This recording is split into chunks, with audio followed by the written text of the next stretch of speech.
So I'm going to say the Rams make it. I'm even going to say they're going to win it. So Rams, Super Bowl champions. Wow. Just make it different. I mean, look, I love KC. I get why KC should be favorite. They probably should be favorite. Buffalo should be up there.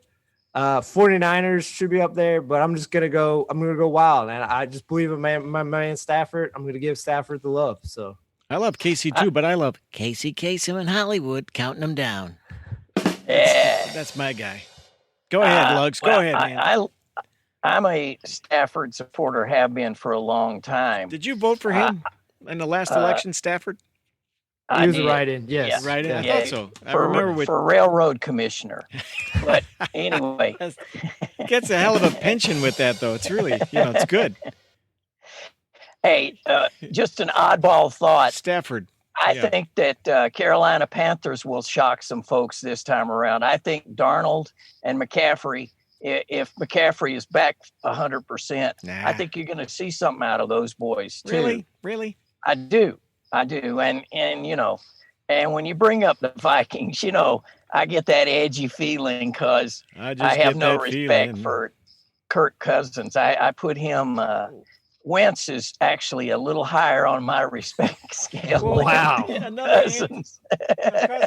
anti-vaxxer. What is the frickin' deal with these guys? There's a few. Lamar is. I don't know. Yeah. I don't know. But I don't either. It's good. I will just say this about that. I am happy that we got some NFL coming back, and we got some stuff to talk about. I mean, there are lots of storylines. We haven't even mentioned Aaron Rodgers and all that craziness. Nope. Out of the box, he better have himself. Now, he's not going to win MVP again, no matter what he does, but he better have himself an MVP season. I just think so. Barring injury, I think it's going to be close to last year. Because I think this is his last ride, and I think as much as I think most of the players like him still. I think they understand what he can do for them, and this is their last year. Because even if people want to be like he's selfish or something, look, and obviously there's a lot of guys that are talented at that team, but he made a lot of guys a lot of money. So I mean, oh yeah. So I think that's why anyone who's like, oh, he's gonna kill the locker room, he's not killing the locker room. He made a lot of those guys X amount of more rich than that they probably would have been. Not to say they still wouldn't have done well, but his high level of play allowed Aaron Jones to get like a bigger contract, Devontae Adams to get like what will be a huge contract coming up this offseason. Tanyan, this Robert Tanyan comes out of nowhere, has like 11 touchdowns at tight end, and people are like, "Oh, this guy's a star." I mean, I don't know how much Robert Tanyan is a star. I mean, I'm not trying to kill Robert Tanyan. But what happens to what's his name, Lizard? Lizard. Lazard. Anthony Lazard. Lizard. I mean, that's the thing. The beat reporters for Green Bay really talked up MVS, Vontaze Scantling. Like he's their guy. They're going to be saying he might blow up this year, and like he might make a lot of money off of what they do this year. So, I mean, like I said, I think he'll play well. You do worry about the health of their offensive line. Yeah. They lost their center. He got a huge contract with the Chargers. So, like, they're breaking in a rookie center, which isn't always great. So, there is chances they diminish. I will say defensively, they might become better because that Stokes, the guy they took early, he looks like he's going to be a phenomenal corner. And if you have two, with the matchup with Jair Alexander, I mean, they're going to cause a lot of teams a lot of problems. So there's a case they might actually be better this year, is what I'm trying to say. Good. Well, I think they're better because of Randall Cobb. Come on.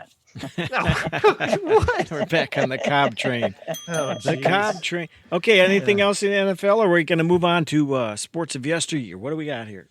I would just want to echo the sentiment of what Lug said because, again, Matt Rule. I believe in Matt Rule. I think I might have had Atlanta finishing second. Now that the season's about to begin, I think Carolina finishes second based on just I think the talent that they have. It's young talent, but I think they finished second in the AFC South. And I will say, I think I had the Denver only winning 3 games with Teddy Bridgewater there. I was afraid it was going to be Drew Lock. With Teddy Bridgewater there, I think they're going to be around 500, and they might sneak into the playoffs. I agree with that. So that's it. All right. How about a little sports of yesteryear? Here comes. All right.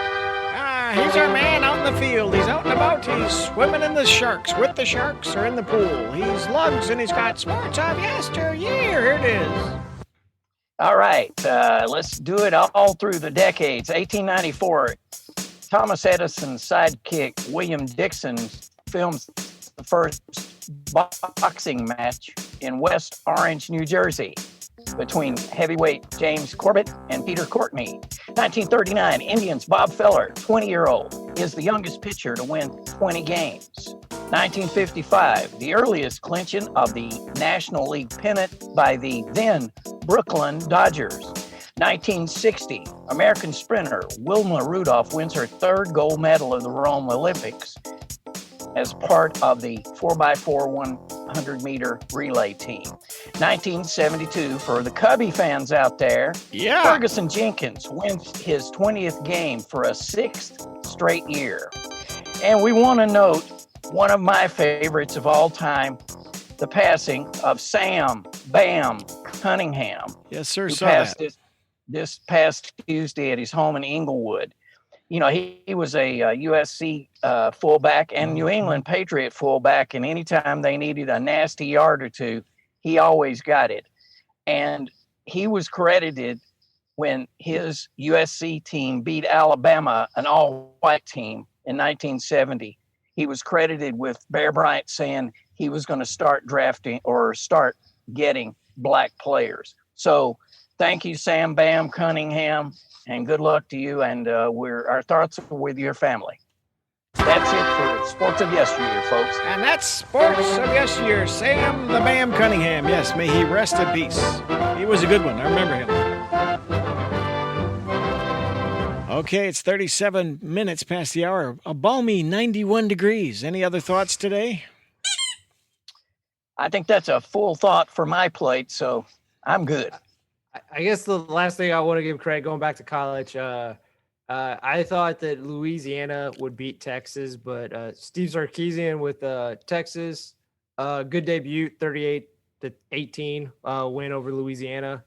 If he can get them humming early, maybe with the way Oklahoma struggled against Tulane, maybe, just maybe, this will be the year they win the Red Rivalry is what they changed it to. Mm-hmm. It's not the shootout anymore.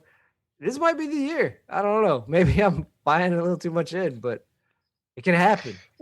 Well, speaking of Louisiana, LSU, Coach O down there saying those boys in the sissy blue uniforms didn't work out so well for him.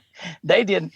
I think that he benefited from Joe Burrow, or Joe Burrows, as I've been known to call him.